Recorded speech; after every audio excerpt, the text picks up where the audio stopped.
It's a bit early. I just wanted to double check that I could join someone. And I found the button to do that. So that's good. Hello. Oh, brilliant. Okay. We're about 2 minutes in, but just want to say hello. I'm Beatrice. I'm the other half of Vigour and Skills. And welcome to our second Instagram Live of Beyond the Craft. It's everything we can do to get to know the makers who are making the beautiful collections on Vigour and Skills. Is a bonus to us. So we're here. And do you know what I might do? Ruth is there. I might get her on now because that's probably going to take me a while.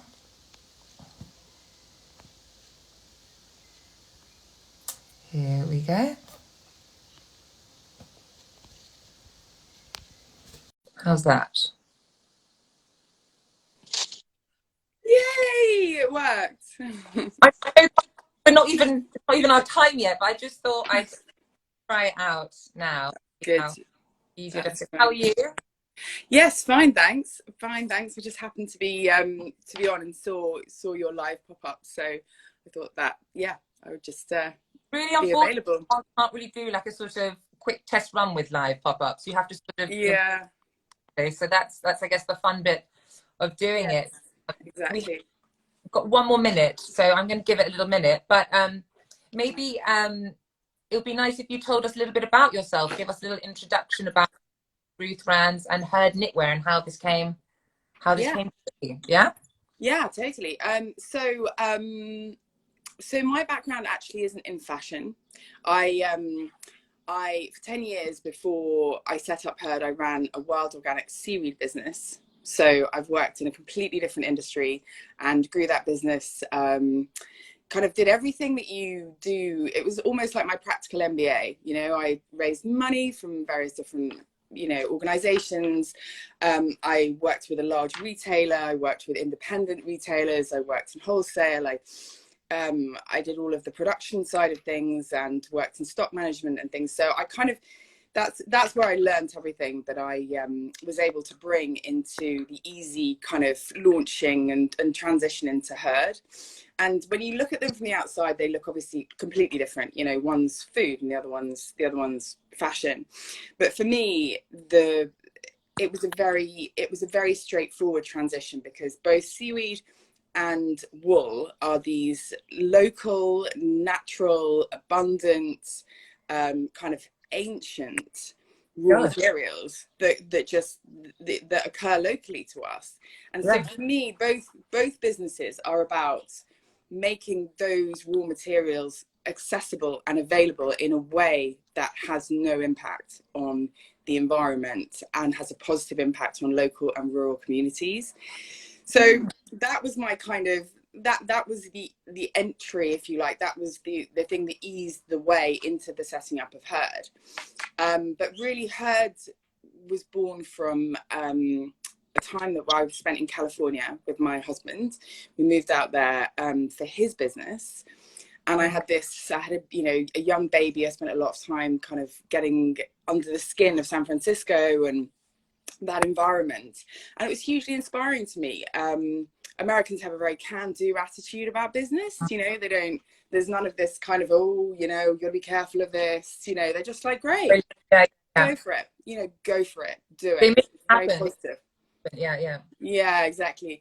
I mean, there's a lot of things about, California that are problematic, obviously the homeless thing. I just learned a lot. It opened my eyes to opportunities, and that's where I became aware of Fibre Sheds, which is the organization and the movement and the structure that Herd was set up in, which has the core principles of local, natural, and regenerative, with one woman's mission to only wear clothes that had been grown in her local bioregion. So that's how Fibre Shed started, and it just really alerted me to the possibility really of that. I think we've become so separated from how things are made and what production is and where things come from. I don't think anyone actually makes the connection between clothing and agriculture, or hasn't, I think that's obviously coming now, the idea that clothes are grown, that dyes can be grown, is something that I think that our generation are just completely unaware of.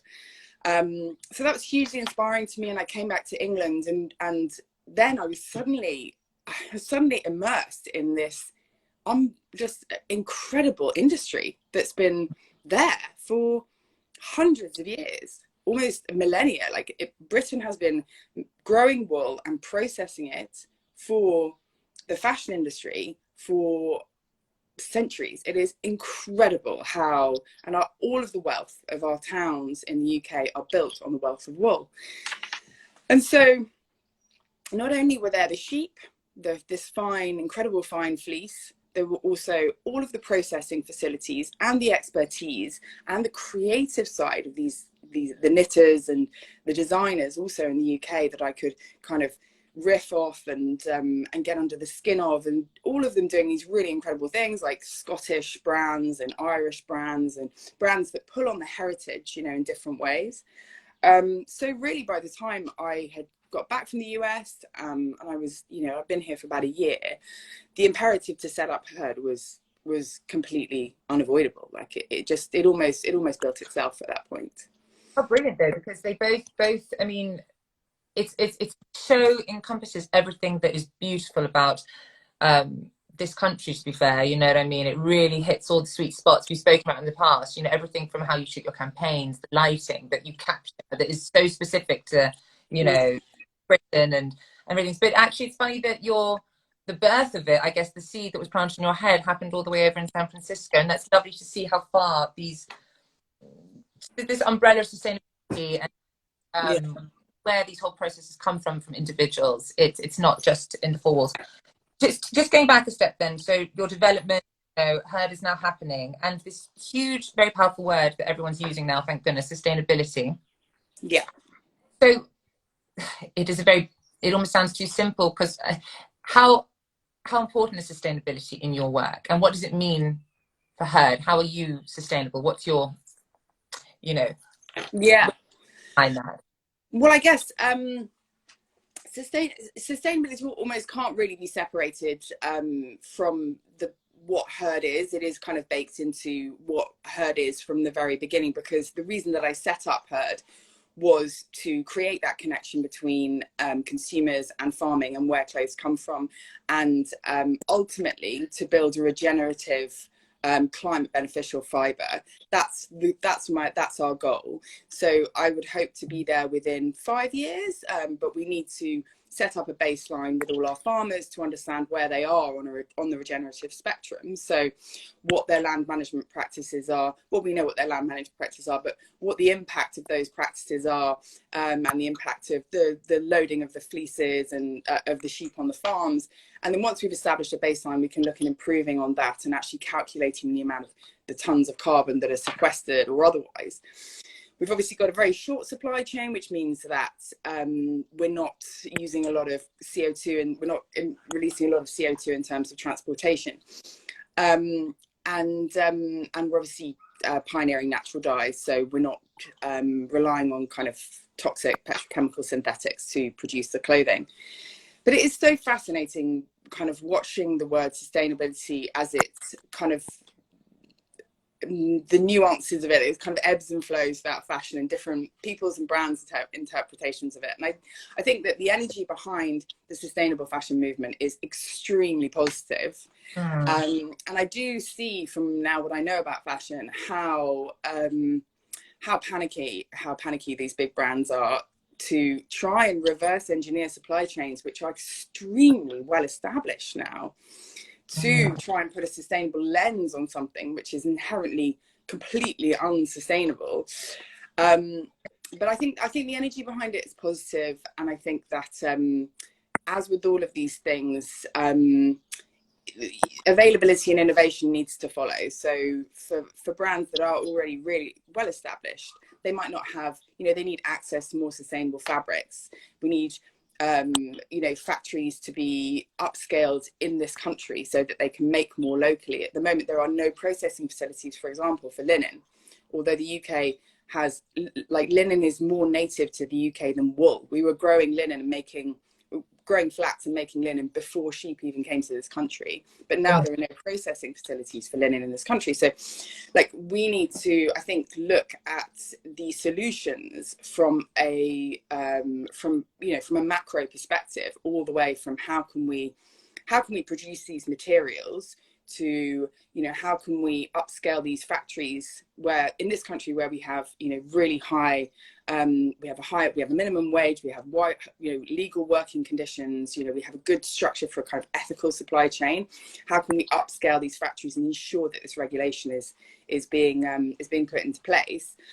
All the way to how can we champion this as brands, and how can we, and that's obviously what you're doing so beautifully at Figure and Skills, is, how can we connect consumers with the brands who are making that commitment to their local communities and to communities like, rural communities, for example, where it is more difficult to find jobs. How can we ensure that these heritage skills stay in those areas and are invested in, are supported? Well, the way that you can do that is by buying products. That's it's that simple. But unless consumers know and have access to that information, it's hard for them to make those decisions. Yeah, we've spoken about it, how I feel since I've got to know you and your brand, and the thing that stood out to me the most, how informative it was in a really sort of educated way. It was eye-opening. It was revelatory, is that word? It was revealing, and a really positive kind of way of like, look, I've done it, and look how I can do this. You've obviously come from the background, you come in and now you've got these beautiful collections, and essentially you are entering the fashion industry because you're making clothes. How does that weight of responsibility feel entering such an enormous industry? Does it have it has a long way to go, obviously, you know what I mean, but do you feel this responsibility as a designer, as one of today's designers? Definitely 100%. I think especially going into an industry where overconsumption and the promotion of and kind of infinite growth have been real issues, and where fast fashion is showing us a model for a very distractive, very extractive, very destructive, very exploitative model for fashion under the kind of guise of, well, the consumer just wants it to be cheaper. And I think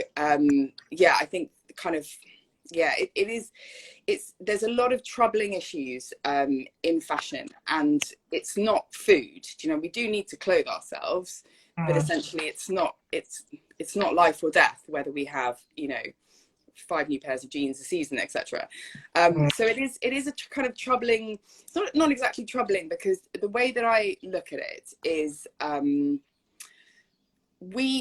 that by focusing back into the raw materials, so the things that are actually making our clothes, we've come so far in innovation in these incredible fabrics and like new developments, and it's a new viscose that's made from the pulp of a tree that comes from and it's like, that's fantastic, but let's just go back to basics.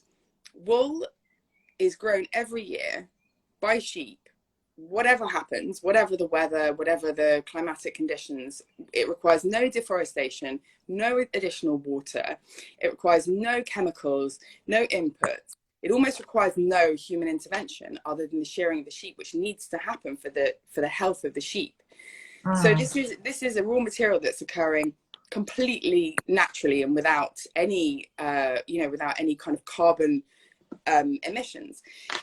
So looking at kind of using these raw materials and transitioning people away from petrochemical based fibers like polyester, nylon and acrylic, and also away from fibers like cashmere, which have a hugely desertifying impact and negative impact on those local landscapes, and like quite aside from the carbon that it takes to actually fly them over to wherever they're going to be cleaned and then spun. It actually means that there's something really positive there in that purchase, because that customer is like, okay, I'm going to make a positive decision not to buy however much. You can buy a cashmere jumper for £60 from Uniqlo on the high street, right? So I'm not going to buy that. I'm going to spend a bit more money.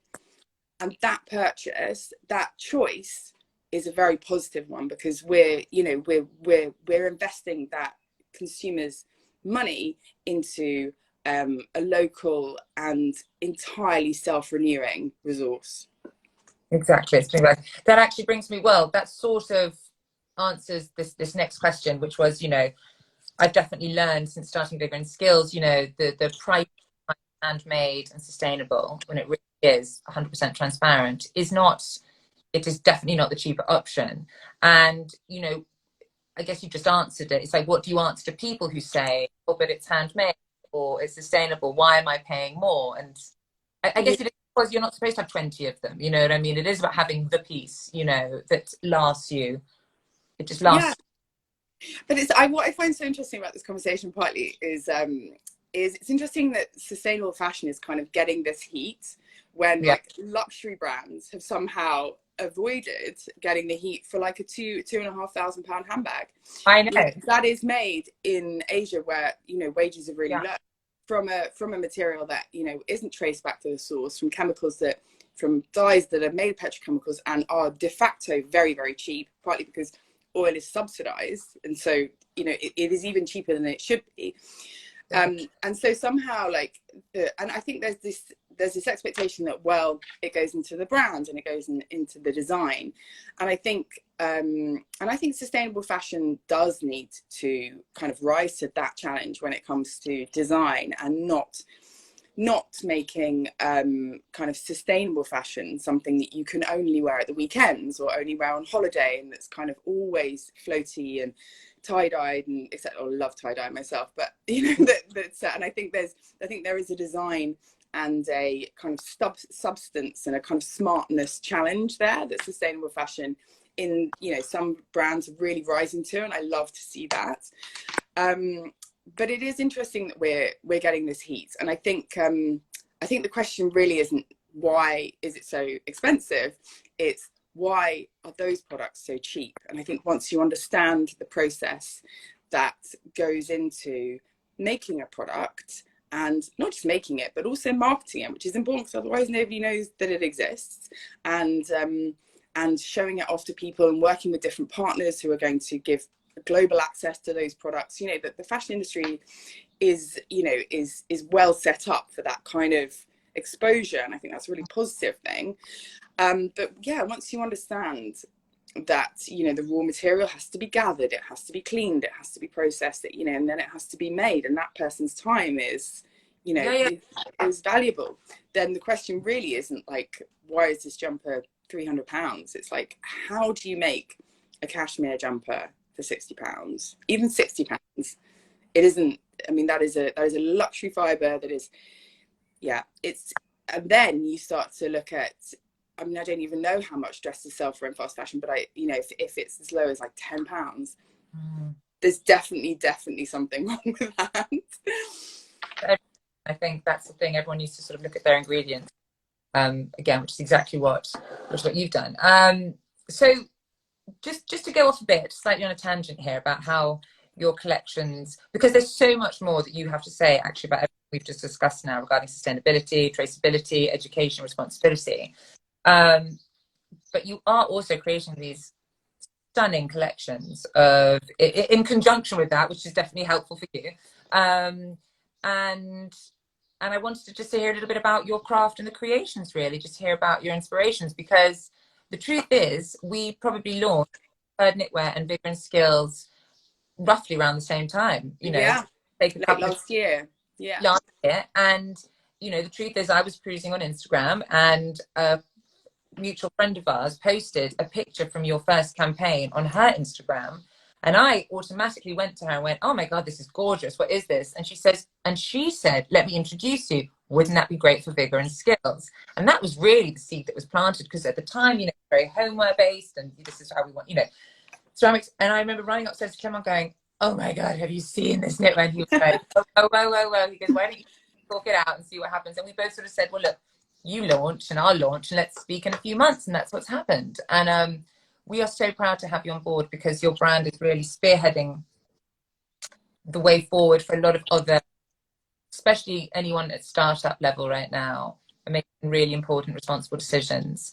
And, you really are doing it from A to Z, which not which is very exciting, and that's what we're very proud to do. But where do you get your inspiration from, these beautiful designs? Well, thank you for saying all of those things. It is, I think it is, just to kind of circle back on that, I just do think that a lot of it is to do with coming at the problem from an outside perspective and not coming from inside the fashion industry. But in terms of inspiration, I think the real, like the very, very first seed for Herd was because I couldn't find the knitwear that I wanted to buy. So I couldn't find knitwear which made me feel pretty every day. You know, not like I love a chunky jumper every so often, but really I wanted something that I could even pull on for the school run, and it would just give me a little lift, you know, just give me a little lift, make me feel nice, like nice, and good, and like not like I was just kind of slobbing around in my husband's kind of whatever he'd just thrown onto the chair, which is what I do feel like when I wear kind of big chunky jumpers. I do think there's a place for those, and basics are absolutely gorgeous, but I couldn't find, you know, obviously for me there was the fabric composition, which we discussed. So in terms of a design perspective, I also looked at, and it sounds really cliche, but I also looked at patterns in nature, and our first collection, the Wire collection, is based on a bud and vine stitch. I always wanted to do unique stitches. I'm a knitter myself, and I loved the process of stitch and repeat and the composition of stitches, and that is something which is very rarely done now, really, because it is extremely expensive to develop completely unique stitches, as you can imagine. I mean, the development itself and then the programming of those stitches into these machines is incredibly complex. Requires like 5 years of dedicated learning to actually learn how to program knitting machines. It's such an incredible skill. And so really you find these, and I love the Pontel design because it's you can wear 100% wool, but it's not too warm. So I love the unique stitches with the holes in them, and it just made it so pretty. And really the inspiration for those designs comes from vintage, because that's the last time that knitwear was made in that way, and also made kind of with that longevity in mind. So real shape, not just a kind of, great, we'll put a sleeve in here, but like, you know, maybe a waist or a lovely detailed hem.